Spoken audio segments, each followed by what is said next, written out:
And we are live. Welcome, everyone. This is your host, Abraham El Jaguar. First of all, this channel is proudly sponsored by the Red Room Publishing. Please check out their store for exclusive tabletop RPG products. They have recently released New Flesh, a future noir tabletop RPG where cyberpunk meets biological horror. You will find the links in the description and in the pinned comment. This channel is also proudly sponsored by Dead Tree Studios, the publishers and developers of Dames of Asstoria, a tabletop RPG where you play as monster girls, experiencing high adventure in a world that doesn't fully accept them. They have recently released Daughters of Lamb, where you play as cybernetic nuns with guns, finding the missing pieces of their fallen AI god. That is a pay what you want game. You will also find it in the link in the description. And this channel is proudly partnered with the What the Funk shop. Please check out their store for all sorts of products. They have dice, miniatures, game master screens, home decorations, and many other things.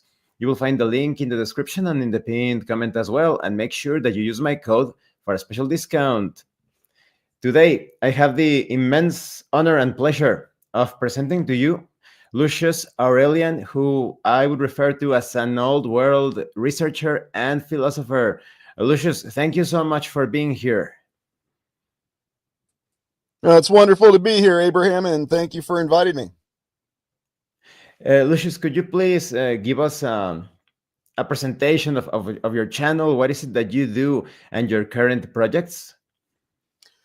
So my channel is the Lucius Aurelian channel. It is named after a Roman emperor who may or may not have existed. Official history says he existed, but we, of course, always question it because he did some incredible things in 5 years. And the whole purpose behind the channel is to explore alternative research theories. It operates on the basic theory of the 5 eras theory, that there were 5 distinct eras or 5 distinct civilizations that have been about in human history. There may be more, there may be less. It's always open to interpretation. And those 5 eras are a way to explore and to understand how our world that we live in came to be. But we examine all theories. There's very little that we discount. And the primary focus on the channel is to seek explanations. Were there civilizations in the past? How is it that we have all these discrepancies with our official historical account? We always keep the historical account on the table, but we're always looking for different ways to look at things and see where and why there are different answers and how they may fit into the understanding of how our world came to be. And that's essentially the main charter of the channel. And a lot of the explorations that we do focus on simply looking at the evidence that's still available, city explorations, building explorations, but then also looking at specific facets of history. Again, with the caveat that, yes, everything may have happened as we're informed by official historical sources, or maybe there's something completely different. And that's the channel in a nutshell.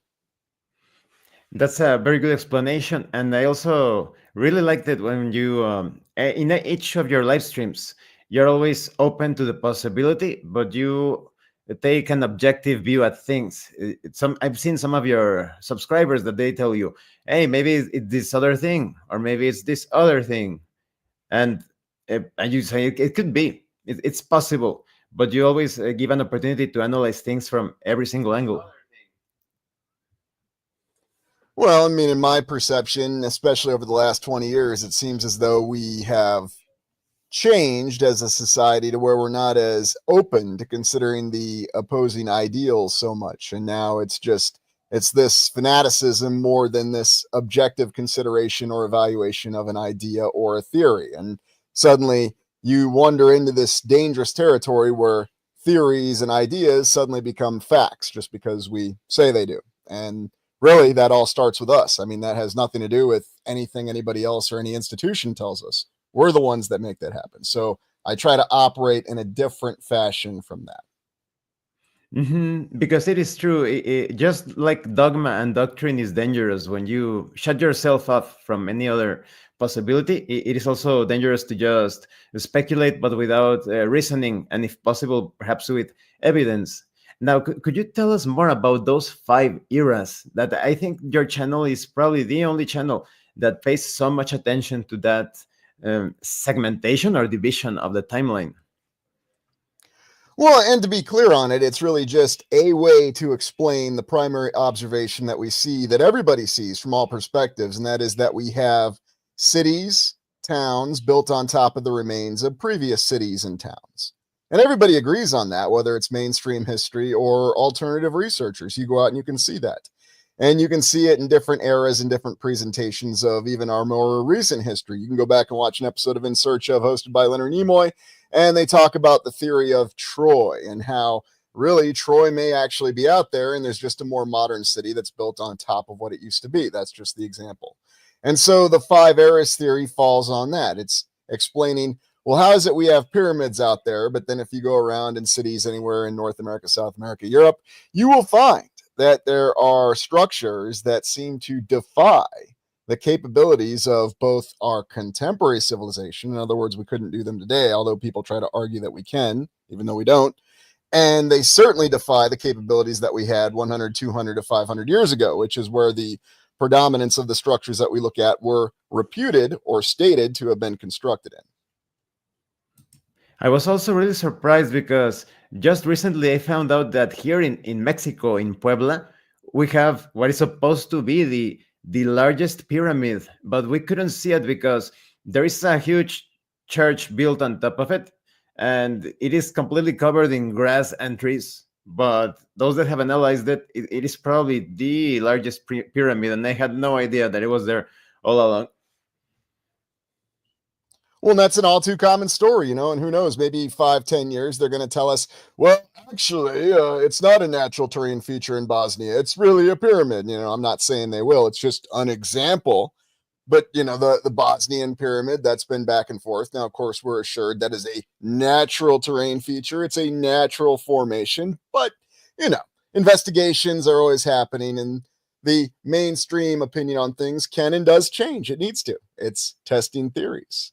So right now, yes, that's exactly what it is, though, what you stated with a civilization building on top of a previous civilization. Who knows what's exactly underneath our feet? Who knows when the sewers that are in our local towns were really and actually built?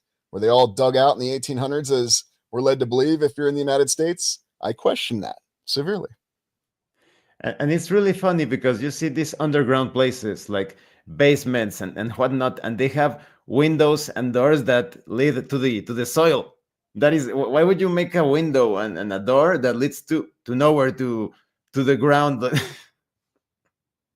Well, and you receive some very interesting explanations, or perhaps I should say attempted explanations for it, when you ask someone that question, and they'll say, well, because maybe somebody wanted to be in the basement and they needed light to see. That's usually the question why you have these elaborate windows in these older structures. Well, they needed natural light. That's all they had. But then you have other structures that were built in that time frame. Let's just say an opera house, when they didn't have artificial light, but natural light wasn't getting in there to light up the opera house. Now, was it? So it's just, you can always find different reasons for why things may have happened, and they may be applicable reasons, but when you walk them through intellectually and you actually test it within your mind, yes, it often doesn't make any sense, and there is not a good explanation unless you're just willing to accept, well, I guess they just needed some lighting in the basement, so they put windows, even though that's very difficult to do in the foundation. Uh-huh, So, for because example. that's what I tell them. But I said, but the windows did lead directly into the soil. They do not get any natural light because they are leading to a big wall of earth.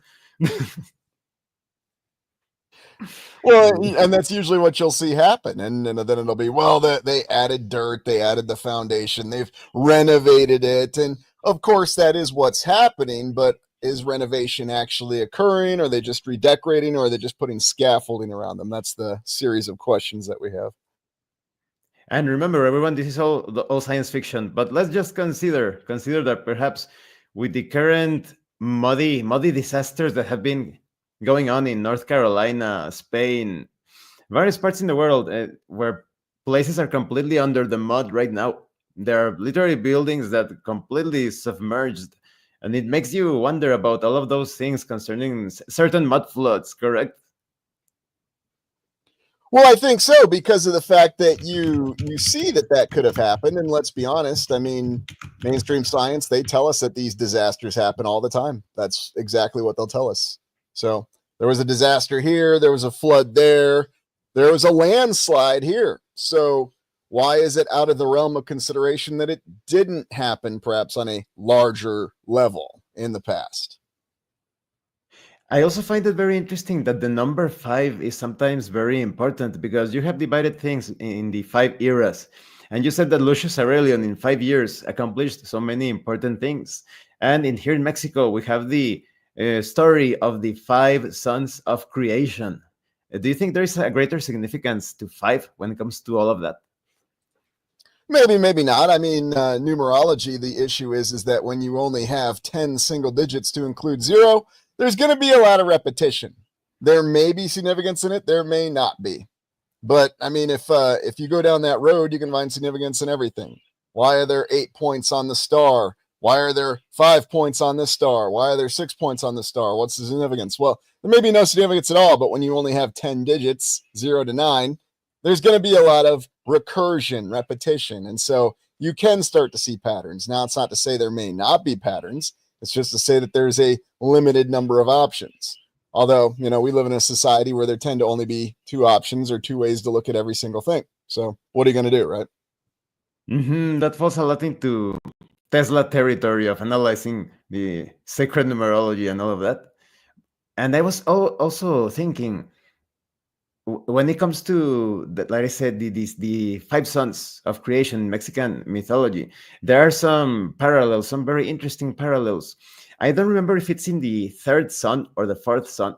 I think it's in the third, but you can basically interpret that at one point the sun was pretty much regurgitating or spewing out plasma, like washing the entire land with some sort of plasma. And the other day, I saw a video in was my lunch break channel, I think, one of those, where you had an image of the map that is usually not communicated to people, and you could basically see the sun spinning around and tracing as like an ellipsis or a circular form mark on the desert areas of our lands, as if the sun had basically burned the land underneath it, as it had made its way. Do you have any thoughts on that? Well, there's multiple accounts for that. And if you're asking what inspired the five eras theory, there are many societies and cultures that believe that there were 5 eras total, this current era, and then 4 eras that preceded it. Whether you're talking about the Greeks or whoever, the Hopi, it comes up a lot.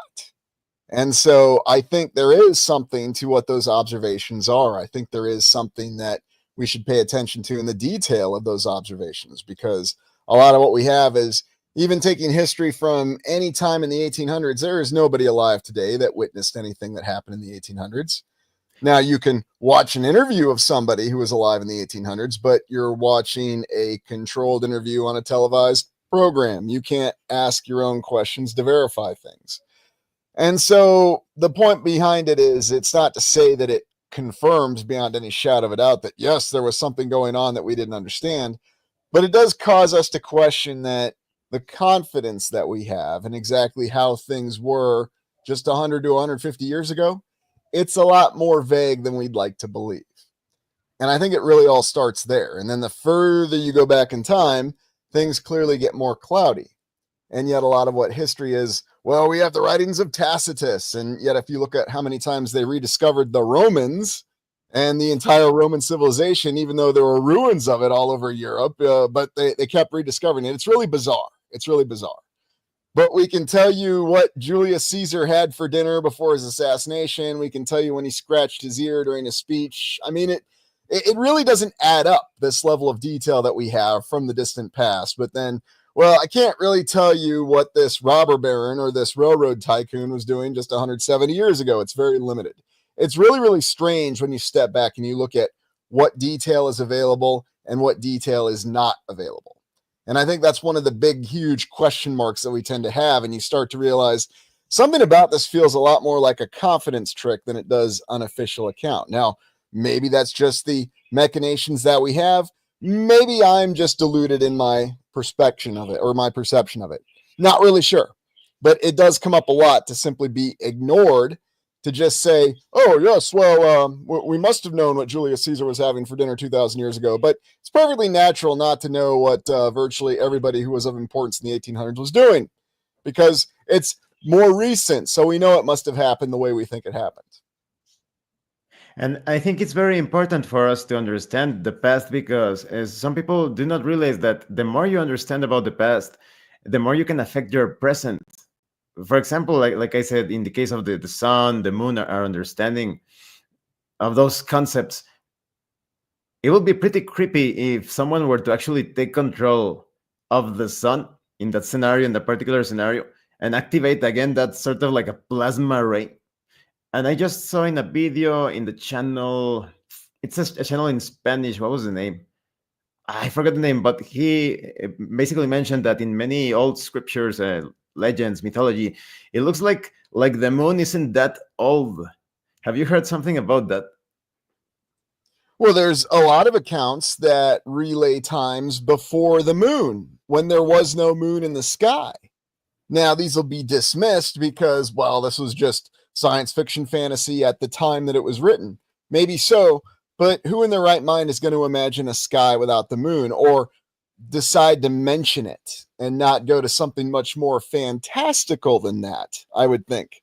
Because if you're writing a creative novel, then why be limited in just relaying something that is appearing in the sky? Now, maybe I can't discount it, but it's just very, very odd that it does appear a lot. And again, there's multiple cultures, multiple myths and origins that indicate there was a time before the moon, right, wrong, or indifferent. So maybe there was a time before the moon, for all we know. I mean, if you look at the works of J.R.R. Tolkien, he even talks about a time before the sun and the moon, and it was merely the lamps of the world that provided the light. Quite an interesting concept when you think of this. But different times with different ages, different ways of looking at things. And I think there's a lot more practicality to that than we like to believe. We have this belief that, well, we have science and we have history. Although the funny thing is now you even have scientists and historians that are poking at each other about who's right and who's wrong about this and that. It's very intriguing. I just remember the name of the channel is Bertus Veritas.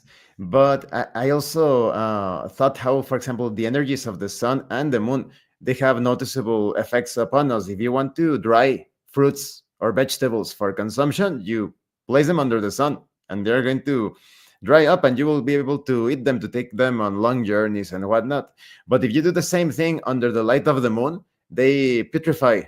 The effect is simply completely different. So I wonder who designed the moon or how was it produced and to what effect, correct? So talking about something that is observable, and that is the different forms of light do seem to have different effects. Now, some people say, well, the moon is just light of the sun, and that's how we explain it in its various, why there's so many observational inconsistencies with as we understand model. But that's something I hear a lot of on my channel, and people making comments. It's, well, we have this model and we can prove it. Well, what do we need a model for? Do we not have the technology to go to a perspective to where you could actually observe the entire thing without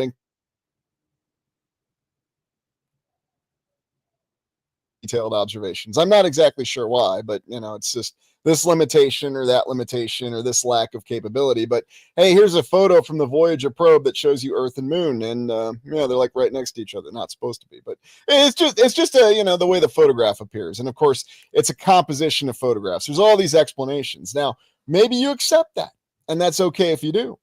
But in my mind, when you're layering explanations on top of things, well, who tends to layer explanations? Someone who is attempting to enforce a particular perspective. They will never just come out and say, yes, I'm wrong. Yes, I'm incorrect. Or most of all, yes, I'm lying. I mean, you never say that in court. You never say you're lying, even if you are, because you know what happens then. So, but that's exactly how it works, though. You're never going to come out and admit that. You're never going to come out and say, oh, yes, I'm openly lying. No, you're going to convince someone by continuing to layer explanations. Well, there's this explanation, there's that explanation. And that's where things get very tricky because, well, they could be telling the truth. But when you continue to see more layers and explanations on explanations on explanations, you start to realize there's a lot more to it than just a simple explanation or a simple observation. A fact is not so direct. Well, why is something that is an incontrovertible fact not direct? Why does somebody have to go out of their way to attack other people over a fact? If the earth is this spinny ball in space, then what's it matter if millions of people think it's flat? That's just an example. I'm not telling anybody what to think. You can think of it whatever shape you want to think of it as. I'm not insecure about it. I've got my theory on it, but you know what? I'm not going to go out and attack other people over it. But that's what you'll see a lot of. Well, you're so stupid for believing that. And that's typically what you'll hear. Well, why is that tactic even necessary?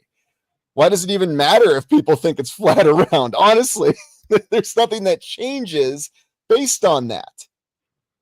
So what you start to realize that it's the process of people being divided and set against one another. That's what's really happening.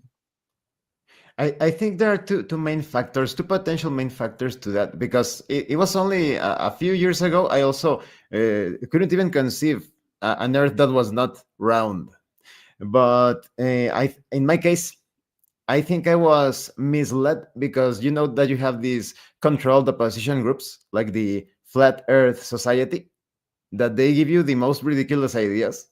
They make it look as if it's some sort of disc floating in space. And you start to think, wow, those people are ridiculous, but they make you think that they are the same. But it was thanks to a good friend of mine that suddenly talked to me about the flat concept, and I was like, wait a minute, are you serious? And he was like, yeah, yes, it's actually a real thing. And I was like, but why go to the entire trouble of hiding that? And he was like, well, I'm not sure, but I figured it out later. Why would they want to limit our vision of how big this world actually is? Does you do that when you want to hide other lands? And it made me think. And later on, I found out some things. There are people coming from other lands that do not appear on official maps in science fiction, and then it all clicks. That's why they put so much emphasis in not letting you think that perhaps there are many other continents, and it is so huge because when you confine everything into a little sphere, the world is suddenly so small and so controlled. What are your thoughts on that? Well, there's so many different ways to look at it that actually do still conform to mainstream, and of course what'll be said as science fiction. Are there multiple realities? Does the actual physical existence of our land operate in a way that we're not even capable of seeing with our eyes? That's what I wonder. That's one of the theories that I work with a lot. Maybe we're just not even capable of seeing it. Even if you could get to a physical perspective where you could see it, you're just not capable of seeing it because perhaps on a spatial concept, we can only see things in 3 dimensions, and maybe it operates or exists in a 4-dimensional realm or even a 5-dimensional realm. We're not even talking about time here, as a lot of people factor into it, and whether time exists or not, that's another discussion, but just what we see with our eyes. Because I like to make jokes about, right now, you and I are looking at a flat screen. Everything you and I look at is projected in 2 dimensions. And so I'll say that a lot of my explorations, and it's very interesting because then people in the comments will say, well, you're pushing a flat earth. No, I'm absolutely not. I'm stating a fact. The fact is that you and I are on 2-dimensional screens. It's not a 3-dimensional projection. Yeah, the computer itself is in 3 dimension. It's got length, width, and depth. But what I'm looking at on this screen, what you're looking at on the screen, it's 2 dimensions. But it amazes me how people miss that basic fact. And if you're debating that, or if you're reacting the wrong way to that fact, then what are you doing? Well, then all of a sudden you're causing people to question everything about themselves. There is no conclusion anybody's willing to make. Because, well, if I say a fact, the screen is 2-dimensional, that means you support flat earth theory. What? How? Why? But that's exactly what happens all the time. And people go out of their way to attack you just for making a factual observation like that, a very simple, basic factual observation. That's one example. And suddenly you realize it has nothing to do at all with what the reality of it is. It's all about keeping us looking at each other and keeping us in these pointless debates that ultimately don't matter. And exactly what our perceptions are.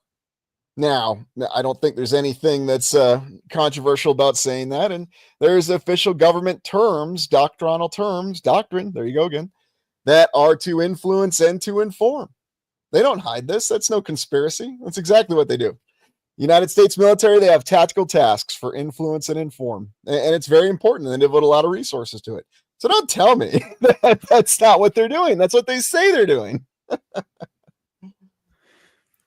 And I think the attempts that they do, the great lengths that they try to reach to trick people is something that gives it away.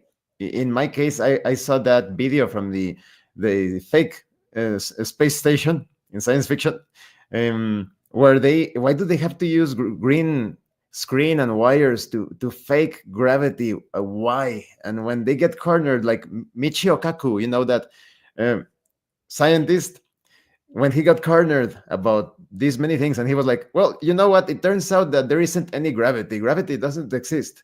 It's actually a force pushing us into the earth. So we're not getting pulled into the earth. It's actually they are pushing us into the earth. So it's funny how they employ those gymnastics just to get people into their narrative. Well, something else that's interesting to me, and here I'll pull this great example that you have of one of the or two of the premier scientists slash historians that we have. So one of the premier scientists, more from the 20th century, but he still resonates today, Carl Sagan. And the question I ask is, did Carl Sagan ever personally go to space? And what's the answer? Yes or no? The answer is no, he did not. He never went into space personally. Yet he's a leading astronomer, and he had all these theories on the development and evolution of other biological life and the exploration of space, but he never actually went to space personally. Now, does that call into question everything that he did? It depends on your perception. I'm merely stating a fact. The fact is, Carl Sagan did not go to space. The historian, Mary Beard, who is an expert in Rome and everything about Rome. Well, did Mary Beard ever actually live in Rome? Did Mary Beard ever talk to a single person that was a Roman citizen when that civilization was around? The answer is no. And yet, when you look at these two things and you present these ideas with people, suddenly it's, well, they're experts. They would never try to mislead people. And you know what? Maybe not.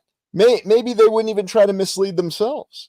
But it comes down to an element of confidence and belief in what other people have written down and what other people have transmitted through the years or through the time or through distance. Or as the saying goes, if you want to confuse people, add distance, add time. And that tends to be what you have a lot of. Just add distance, add time. It's really that simple. Well, it was 2,000 years ago, but look, I'm a historical expert. So everything I tell you about Rome, it's true. And don't you dare question me because I'm an expert. I've never been to space, but I've spent my whole life studying space, so I'm an expert. Don't question me. Hey, I'm an auto mechanic. I went to school for this. Well, maybe not. But how many situations do you have of auto mechanics that didn't actually even look at your car? They just said that they did. It's very well documented, and it's in the media all the time. But for some reason, there's a big difference between the two. Why is that? Can you imagine? Yes, and it is quite funny how people fall into that agitated the denial when you present that evidence, that truth, like how was the name? The Pillsbury, no, I forget the name, but it's the hoax when they basically took a skeleton and they changed the jaw with the jaw of a monkey just to prove their theories on evolution. And this hoax was later on verified. It was a complete hoax. And still people think that we come from magically mutating monkeys. That is insane. And there's so much narcissism and arrogance. Why is it so difficult for them to understand that they have been deceived? I have been deceived. I have been deceived all my life, and it is very easy for me to say it. So why aren't they able to consider that possibility? I even joke with my friends sometimes. I tell them, well, when a certain mud flood happened and they started to repopulate the world, maybe the designer babies, the incubator babies, they were particularly engineered so that they wouldn't be able to conceive such things or think about those possibilities.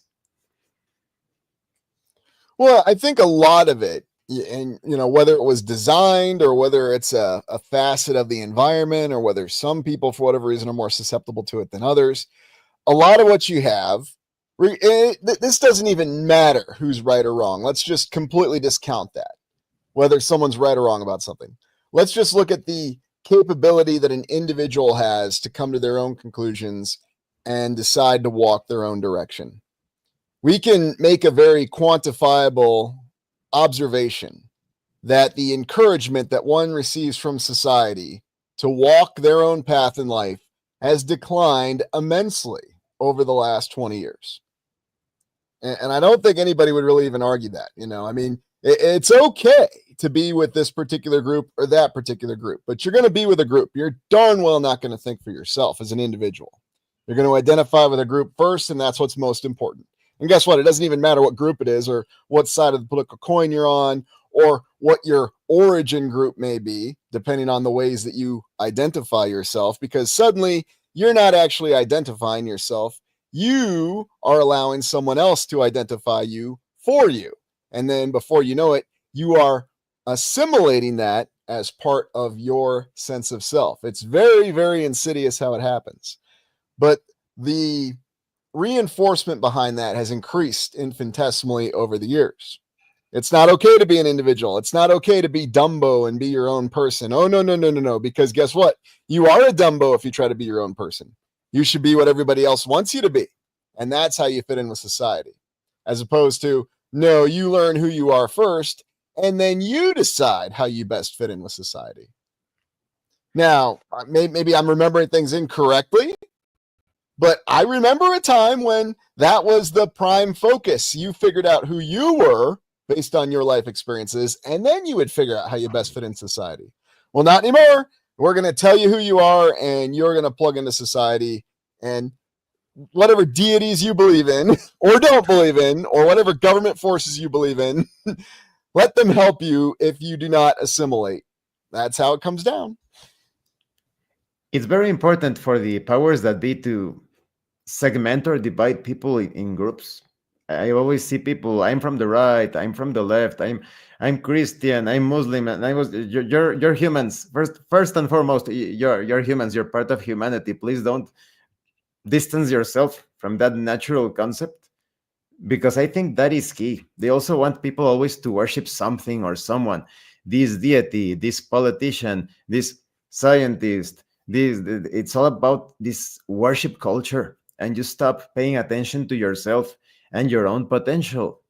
In fact, it was like a couple of weeks back, I saw a very interesting video where they mentioned that Polaris, there is a possibility that could be the throne of God. Very interesting, because it would mean that from Polaris, they would be able to let there be light, to give that command in a potential scenario of programming reality. Have you heard something about that? Well, there's a lot. I have. There's a lot of interesting theories about what we're actually observing up there. And I don't discount any of them. And I certainly am not someone who discounts the existence of a higher or divine being, but I'm not going to judge other people because they do. And it's intriguing to me how many people come on my channel and think that, you were someone who does not believe in God. Well, you know what? It doesn't matter what anybody else thinks, because if there is a supreme being up there, then you should be able to commune with the supreme being directly. You shouldn't need an arbiter to do that for you now, should you? But oddly enough, that seems to be exactly how many layers of civilization have functioned. That, well, there's some representative that you've got to speak to or through, and then that's how you actually facilitate it. It's funny how it's exactly the same, regardless of whether we're talking religion, a corporation, a military organization, and of course, politics. They all function the same way. There's a speaker that you have to interface through. You don't do it yourself. But it's the same. It's the same model. It's the same model everywhere you go. Are you familiar with the Dying Earth series of books? Jack Vance, absolutely. Jack Vance is one of my favorite authors. Do you remember that part when there is this priest that supposedly he communicates with the gods, and Kujal, the main character, finds out that priest actually, when he goes into his meditations or whatnot, he speaks through the mouth of a statue of a god. And then Kujal is telling the priest, "Oh, please convince this group to go into this direction, to go into this journey, because as usual, Kujal is always manipulating people, and he needed to go to a place, but it was unsafe to travel alone. So he wanted the priest to convince all of those people to travel with him. And he was like, "No, no, I cannot do that, my son." And then Kujal is like, "Well, I have this potion that will give you the heart of any maiden that you wish." And suddenly the priest is like, "Now that you mention it, my son, I see that your cause is virtuous and true. So I think we can do something." Yeah, that's exactly that's exactly the way he was functioning. And I recall in an interview, Jack Vance said that he was inspired by things like The Wizard of Oz, as many people were, the concept of theatricality and deception. That if you can employ them effectively, or as some of the smarter dialogue on Game of Thrones said before the show went off the cliff, a small man can cast a big shadow. Do people perceive you? Do they view you as having this kind of power? And the second they start to believe in that, well, then they're going to follow your bidding, even though they say they won't, even though they believe even that they still are in charge of their own decisions. And that's something else we don't think of. How much of our own decisions do we actually make? And how many efforts do we make not to even make our own decisions? It's something people don't even bother thinking about. Well, of course, I make my own decisions. I mean, I'm well informed. I read the news every day, so I make my own decisions. That's exactly what they'll tell you, though. The news that tells you, well, first the news decides what's going to be reported to you. And it doesn't matter which news. I mean, any media outlet, they decide. And then they'll tell you why it's important and what you should think about it. So they actually control everything. They control what's presented to you, and then they control how it's presented to you. Yes, there is this strong attempt to tell you what to think rather than teaching you how to think. So it's about teaching what you should think according to their agenda.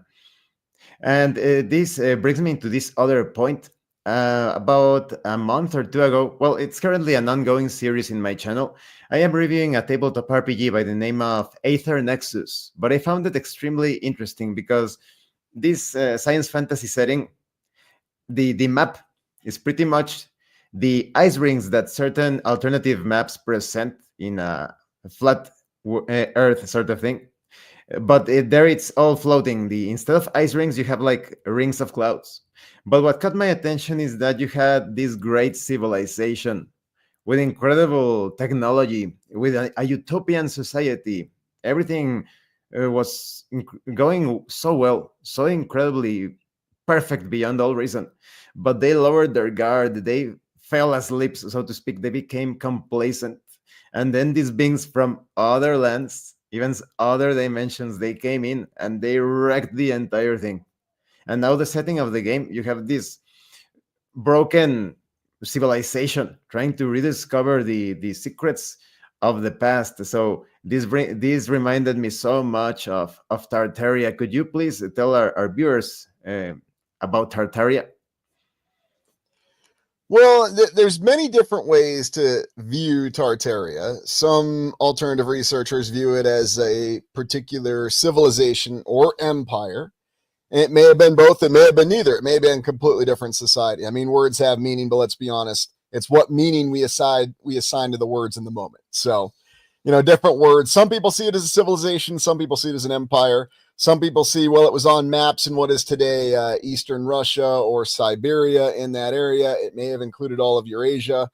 And there are other people, like, for example, on my channel, I name the entire fourth era, the era that preceded ours, Tartaria.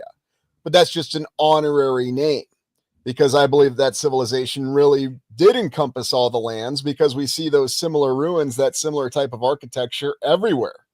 You can find dome buildings on all the major continents.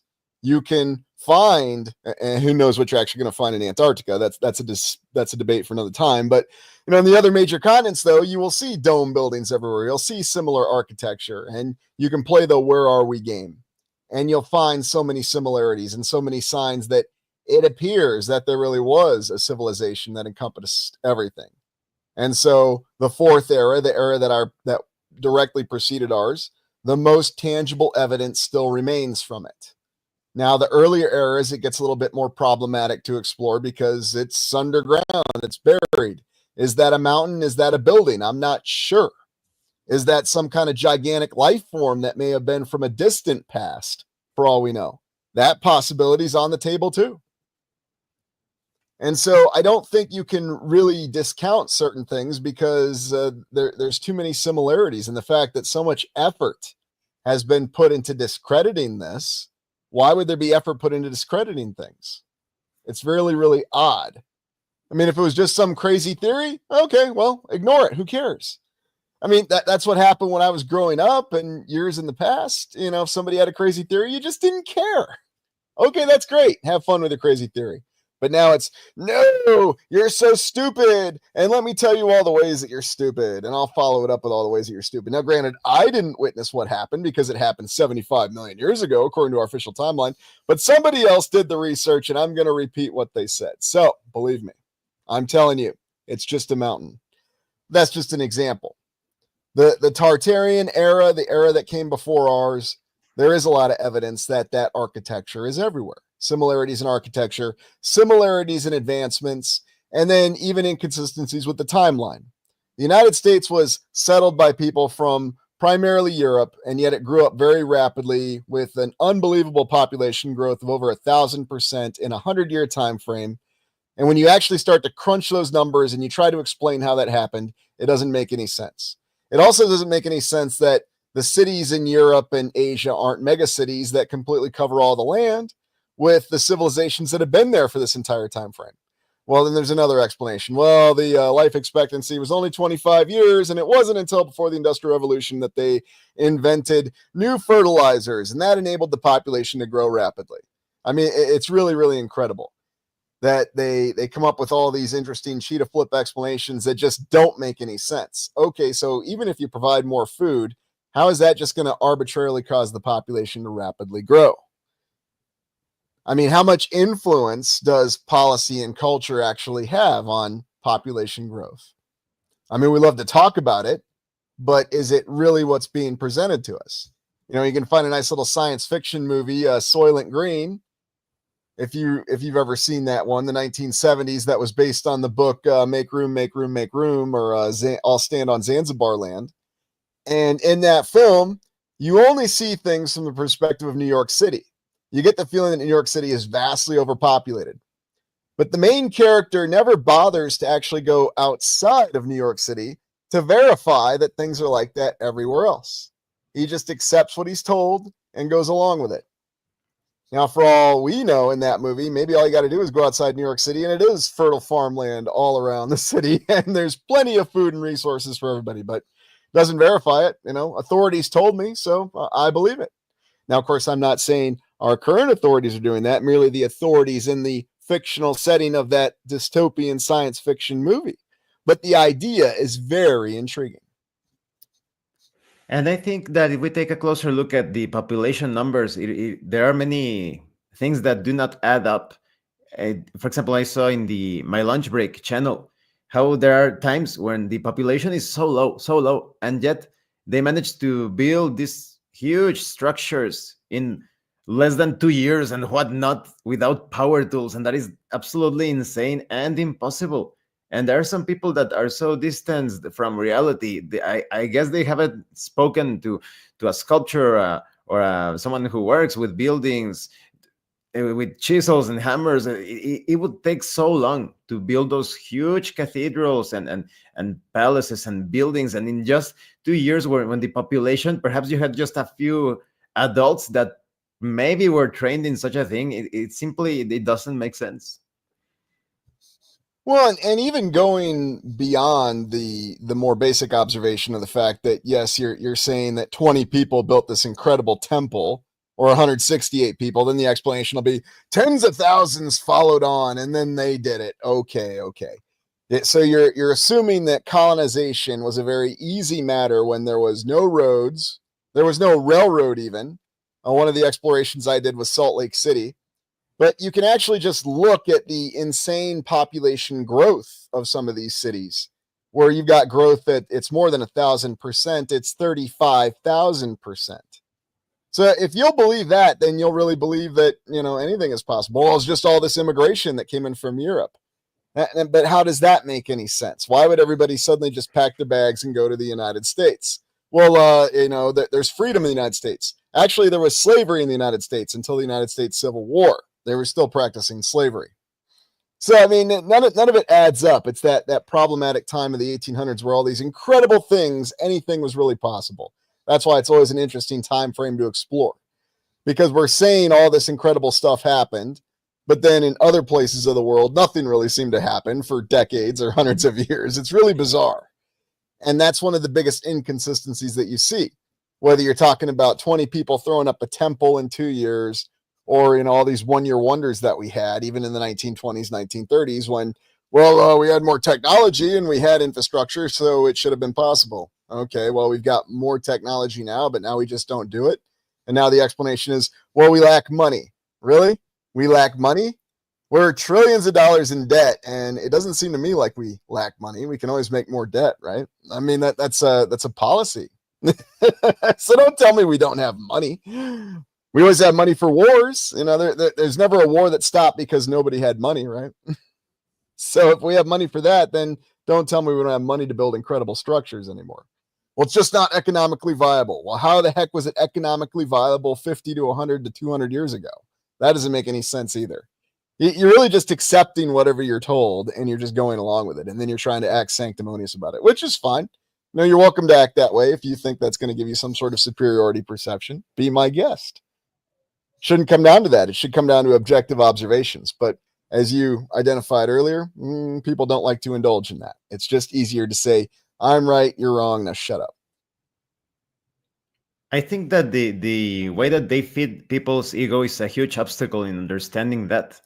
In the case of the United States, but I think it applies to every other place in the world, but the US is particularly important, in my opinion, because they trick people into getting into this image of the, let's say, all-American hero.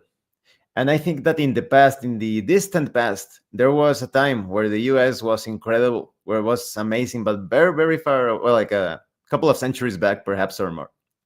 And I think you had that archetype. But right now, in the present, their conception is built on a house of cards. You no longer have that all-American hero, because right now you have a bunch of people that are willing to believe just about anything as long as it is communicated through the mainstream. Well, and who knows? Maybe for our observational history, that's the way it always was. I mean, the difference between now and then is, you have things like the silent generation where you really were not allowed to question things. You dare not question things. And if you look at the dark side of what things were really like in the 1800s or early 1900s, if it did happen, as we're told, you question things, guess what? You got rolled off to an asylum. And you could find that there was virtually every reason under the sun to confine someone to an asylum, to include someone doesn't like you.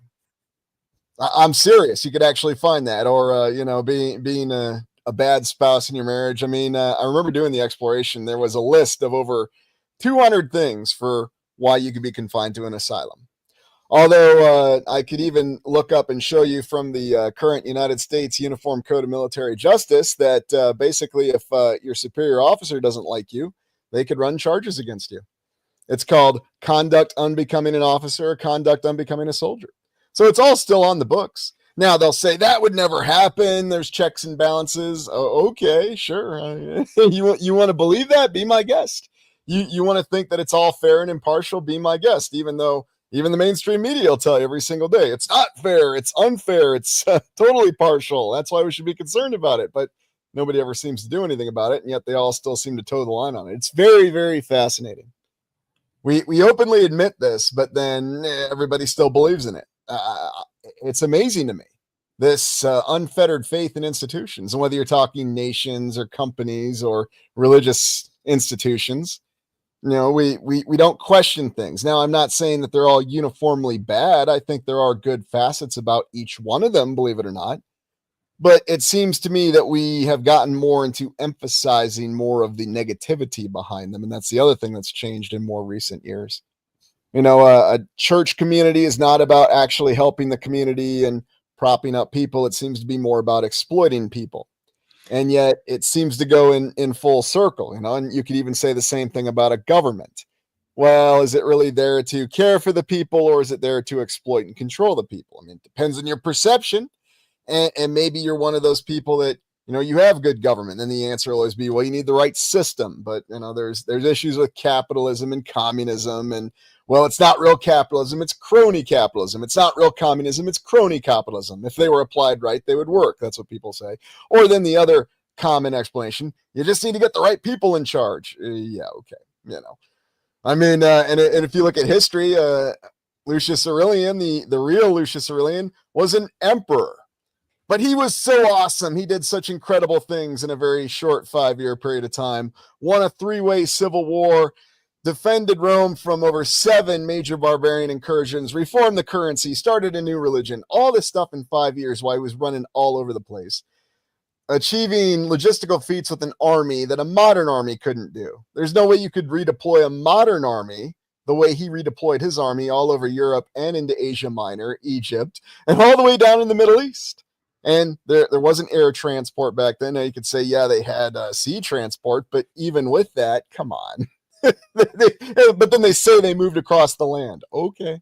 Well, they had those roads. Yeah, and you know what? Apparently the Romans did have roads because you can still ride your bicycle on them, and they tend to be nicer than your county roads. That sounds very impressive.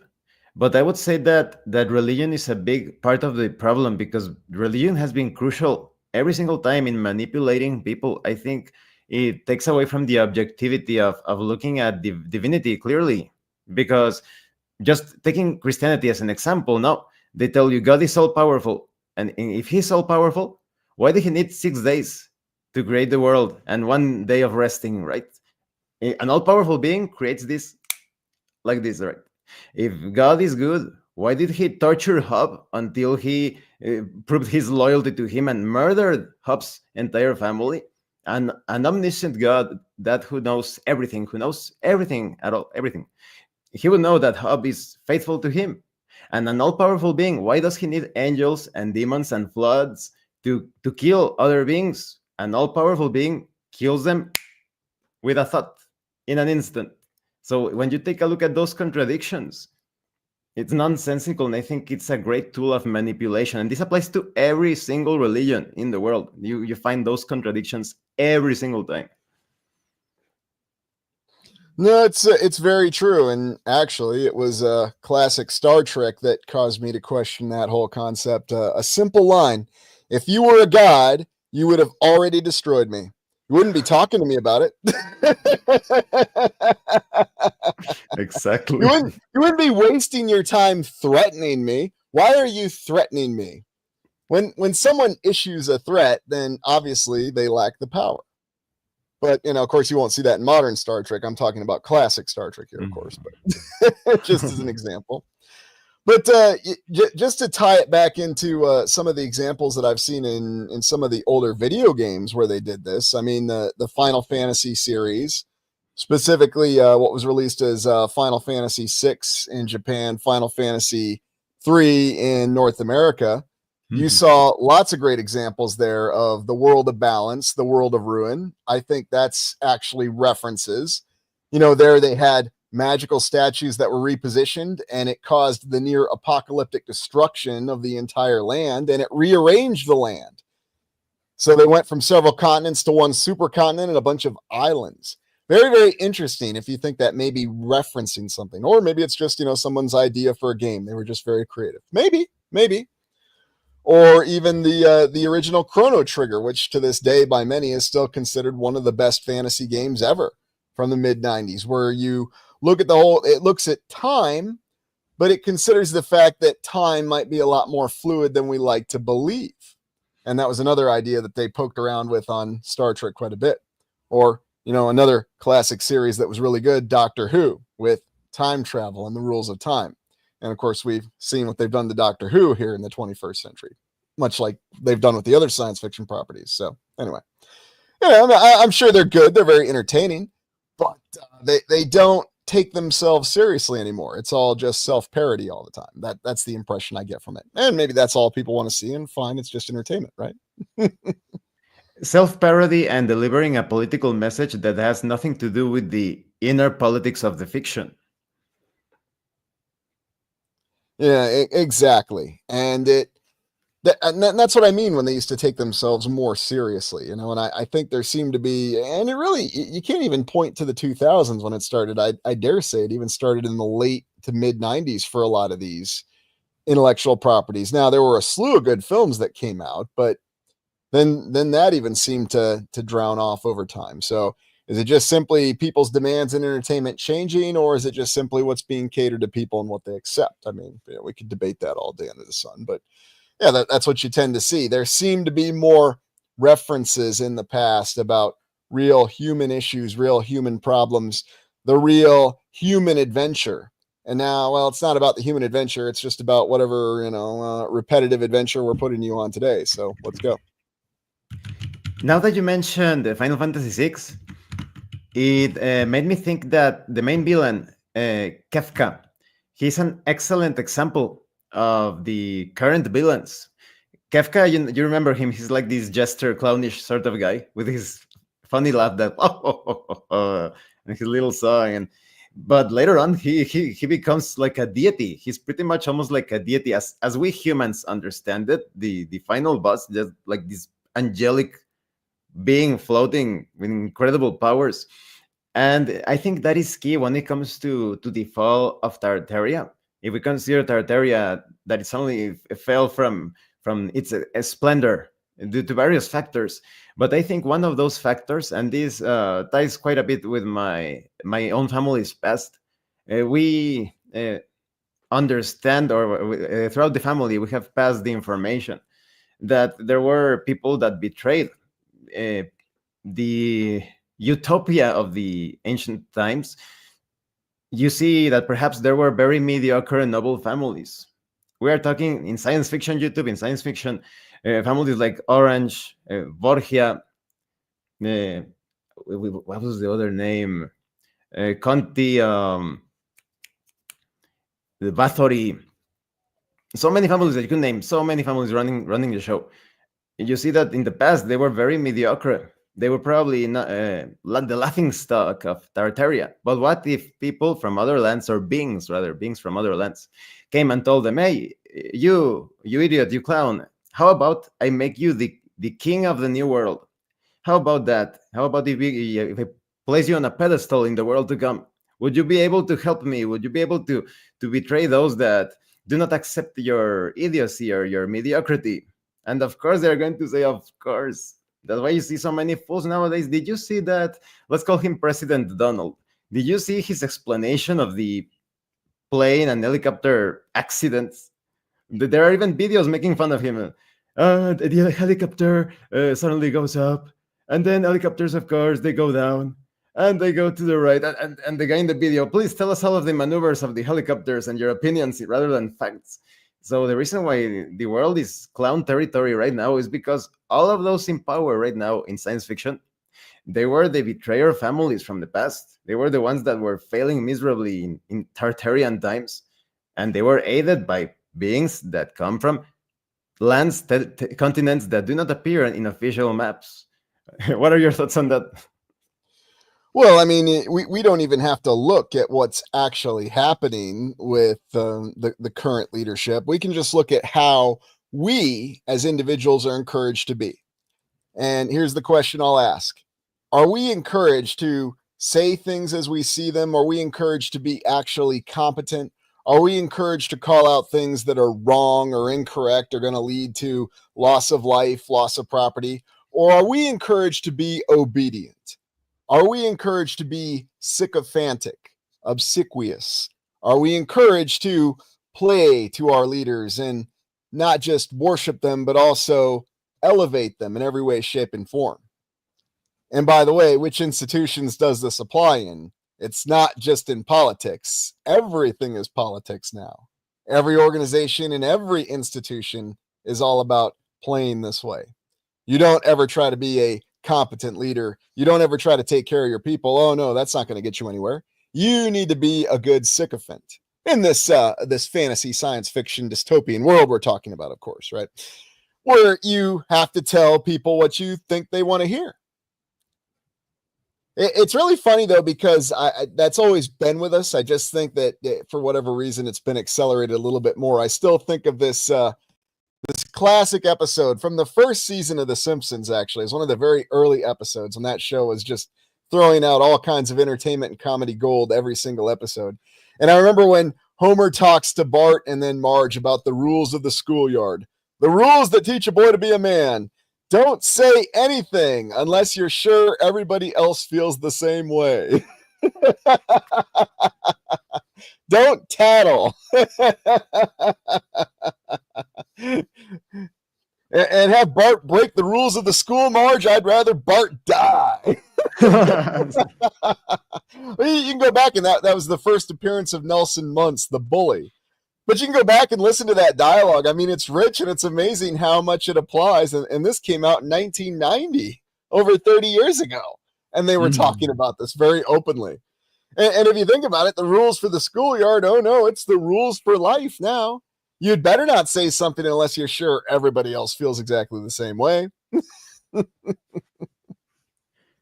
And if you're going to tattle on someone, you better tattle on the right people. Don't tattle on the wrong people. Because there are some people who are simply beyond criticism. And there are some people that you dare not criticize and you dare not say anything about. But, if it's just somebody else, somebody on your level in life, yeah, absolutely. Tell them about everything that they're doing wrong, and they'll be crucified very quickly. I mean, not crucified. That's extreme. They'll be taken metaphorically, huh? Yeah, they'll be taken to appropriate legal proceedings, and have to deal with the legal system in whatever their respective nation is. But you follow. That's really what it all boils down to. I mean, do you ever hear or see anybody in certain positions of authority that are ever actually removed from below? Oh, no, they're always removed from above. I actually had to learn that lesson quite early in life, because here in Mexico, I went to what some would consider like a rich kids school. But you learn early on that even if you have the most moronic of fools running the show, we're talking at the level of the kids establishing their hierarchy. If you go against that, not only you but your family could end up in danger. We're talking about a little kid at 12 years old bullying everybody and doing whatever he likes with everybody. And if somebody speaks against that kid, you can end up killed in the schoolyard. And actually, a person that I knew, his house was actually gunned. They drove by his house at night, and they started shooting at his house. And then they went away to send a message, just because he had gotten into a fight with a 12-year-old. So those children, they are the sons of politicians, cartel leaders. So you learn early on that even if someone is completely in the wrong, if you step out of line with logic, reason, whatever, you may end up suffering for it, literally. Well, and I could make an argument that, how they've had to figure out ways to be less direct with promoting that message. That's a very direct way in promoting that message. And for whatever reason, one of the divisions of the world was, the perceived division of the first world and the third world. And the saying was, well, in the third world, the second language is pain. In the first world, the second language is money. But, pain is always a backup third language, too, even in the first world. It's just a different kind of pain. Mm-hmm. But then the funny thing is now, in more recent years, you see the first world continuing to intervene in the third world. And then how do they do it? Well, when the United States went to Afghanistan and Iraq, they brought money. That's what was really bizarre about that, with all the money that was pumped into these areas. Now, officially, $4 trillion of money that was pumped into these areas for two indecisive conflicts that the United States withdrew from both, and arguably did not achieve any of its policy objectives, at least on the surface. So very, very strange, very, very odd with what's really going on and what the real intention behind it was.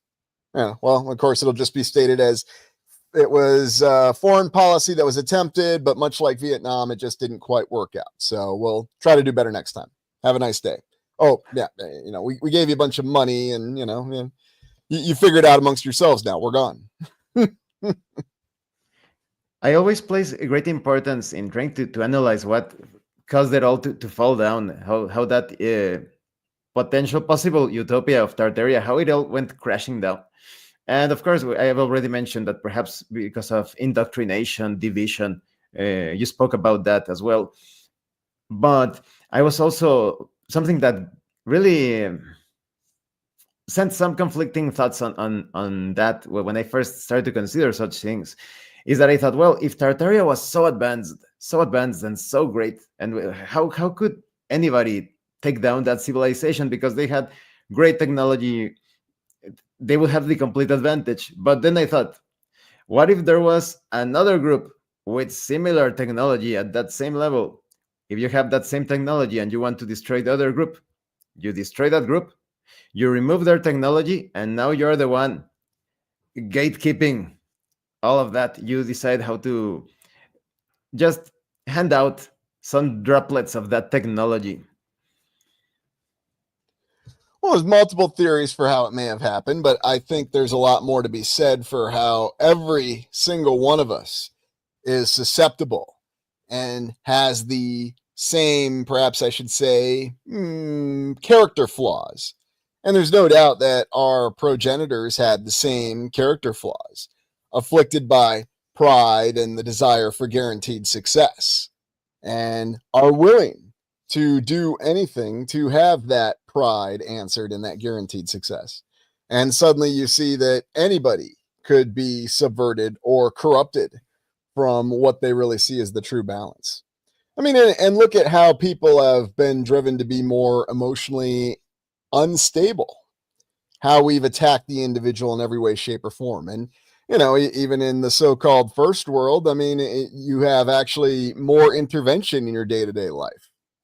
You know, there's differences, there's different applications, but it all leads to the same thing. You better follow the status quo, or you might get shot, or you might get taken to court and ostracized for the rest of your life. You know, it just depends, and you'll suffer in different ways, but they've got different ways of ensuring that you adhere to the authority. And no one's going to question it now because, well, there's no profit in that. So I think that's what we see, and that's what's happened, and we can still see that reflected in every one of us each day. Something that we're constantly all about, because there are so many people out there that think that everything's about, well, this or that. It's about money. It's about that. Well, I think there's something much more darker going on here than what we can see going on with money. I mean, yes, it is a control mechanism, but it is not the definitive control mechanism. There's something else going on that we can't see, and we're certainly not made aware of. Why would we be? If you had a string that you could control somebody by, why would you let somebody else see it? Why would you even let someone else be aware of it? Oh, yeah, it's all money, just follow the money and you'll figure out everything. Yeah, it's a conspiracy theory. We've got these groups that everybody knows about, that everybody's aware of, these secret groups that really aren't very secret, but yes, they're behind everything. And maybe to an extent they are, but are they really the ones pulling the strings? I sincerely doubt it, because true power is being able to pull the strings without anybody even being aware or having any way to see who's pulling the strings. And now that you mentioned this, I wanted to call people's attention to something that happened recently, because let's see if I can open this image. Hold on for a few moments, please. Okay, share screen. Let me present the image. Oh, here it is. Let me check that over here. So this image was taken. I don't know if you can see it clearly, but you can see that Elon Musk, in one tweet, he mentioned a certain new order, right, of things, and he was basically parading and celebrating that there was a new order coming. But then, and now let me close this image. We have this other recent happening going on. Getting into the video. Let me mute it so to avoid copyright and whatnot. And share the screen. A moment, please. we are sharing this video from a channel that is very good when it comes to sharing these sorts of news, very good at avoiding triggering YouTube as well. It's in Spanish, but here we can see that Elon Musk has just revealed that certain funds have been employed to poison people, according to the science fiction, right? So I think there is inner conflict within those groups. It looks like a complete, absolute contradiction. So first he's praising, oh, the new order, and then, oh no, you know what? It turns out that we are responsible for this and that, this and other things, and it goes on. Do you have further thoughts to share on that, Lucius? Well, it seems to be a repeated process almost, because going back to that time when alternative research was a little bit more acceptable in the 1970s, there were all kinds of disclosures about what we'll refer to it, the United States government came up with. Human testing on all sorts of scientific experiments, doing this and that, full disclosures, and the MK Ultra project, this and that. I mean, everything under the sun, testing chemical weapons on their own population. All this came out in the 1970s. Even having the ability to influence weather, that came out in the 1970s as well. It was called Operation Popeye, where they were trying to make storms to affect a favorable outcome in the Vietnam War. And they said they did this. They disclosed all this. Now, all this came out, and then the same people in government were saying, oh, this is terrible. This can never happen again. And here's our official apology. We're very sorry. Now, this really all happened. I mean, unless someone's going to come up with a conspiracy theory that government is just all a show. And I mean, that's quite a conspiracy theory, isn't it? This did happen in the 70s, though, where the government admitted, yes, we did all these crazy things. Now, we were justified in doing these crazy things. We had terrifying adversaries in World War II, and in the Cold War, we had a terrifying adversary. So we needed to take all these measures to make sure that they didn't prevail. And so, while the ends don't justify the means, yeah, they kind of did. And here's our official apology. We'll pay some funds to this person or that person, and that's that. It's settled. I mean, most of these people are dead now, so who cares, right? And that's that. And that's kind of how it rolled along. I mean, you can look up a more direct reference, this thing called the Monster Study from the 1930s, where a reputable psychologist from the University of Iowa took children and tested on them with speech impediments. It was called the Monster Study because they were doing negative reinforcement on these children, enforcing speech impediments on them.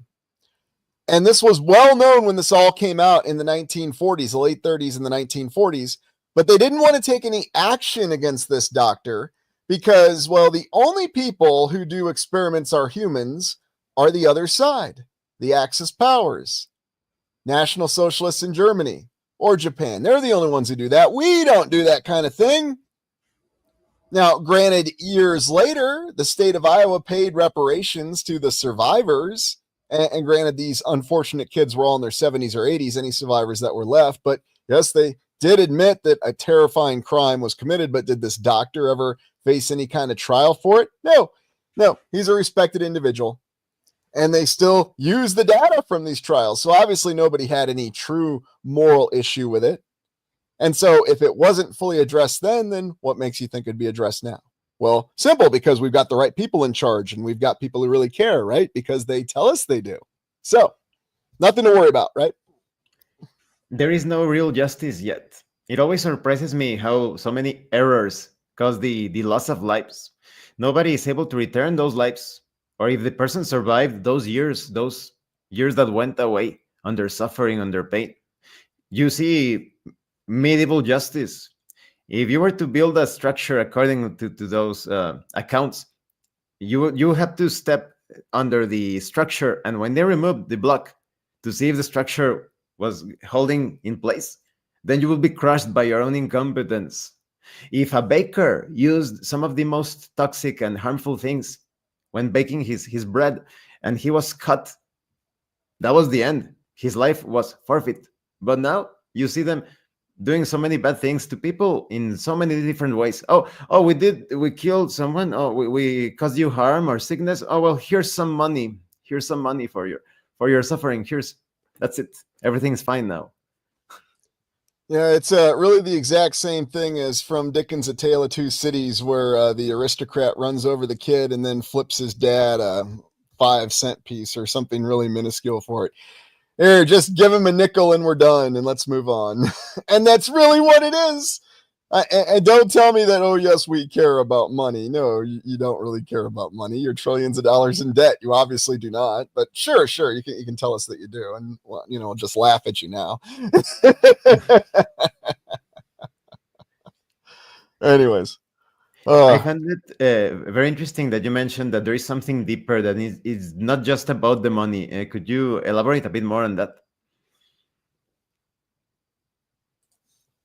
Well, I'll have this as my closing portion of this, because I think this is a great spot to stop on, because this is probably the most important thing, I would say, of this alternative research. And that is being aware that there may be another means of control that we do not perceive. Now, do you want to think of it as a spiritual means of control? That's one way to look at it. Is there some other form that somebody can influence people?